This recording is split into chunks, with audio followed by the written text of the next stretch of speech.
మనం ఇందాక మాట్లాడుకున్నట్టు టోటల్గా 12 గదుల్లో రాహు కేతువు అలొకేట్ అవుతారు. అంటే రాహు మొదటి స్థానంలో ఉండొచ్చు 12వ స్థానం వరకు టోటల్గా 12 రకాలటువంటి యాక్సెస్ని ఫామ్ చేస్తారు. అంటే 12 రకాల కాలసర్ప దోషాలు ఉంటాయి దీంట్లో. అయితే దీంట్లో కొన్ని ఇప్పుడు సచిన్ తెందూల్కర్ కానీ అమితాబ్ బచ్చన్ కానీ వీళ్ళు కూడా కాలసర్ప దోష జాతకులే. కానీ వాళ్ళు చాలా సక్సెస్ని వాళ్ళు చూసారు లైఫ్లో. ఇది ఎందుకు జరిగింది మరి? కాలసర్ప దోషం అంటే మరి నెగిటివ్ థింగ్ కదా, మరి వాళ్ళకి పాజిటివ్ థింగ్స్ ఎందుకు జరిగాయని మీకు డౌట్ రావచ్చు. అది ఎందుకంటే కొన్ని కాలసర్ప దోషాలు నెగిటివ్ కంటే పాజిటివ్గా ఎక్కువ పనిచేస్తాయి.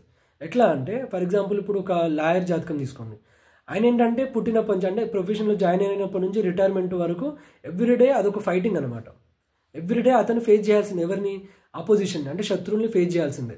అదే ఒకవేళ డాక్టర్ ఉన్నాడు అనుకోండి, ఎవ్రీడే ఒక రోగాన్ని డీల్ చేయాల్సిందే. అతనికి రాకపోవచ్చు, కాకపోతే డైలీ హాస్పిటల్కి వెళ్ళాల్సిందే. అదొక దోషం కింద. కానీ దోషమే కాకపోతే అదొక ప్రొఫెషన్ అనమాట.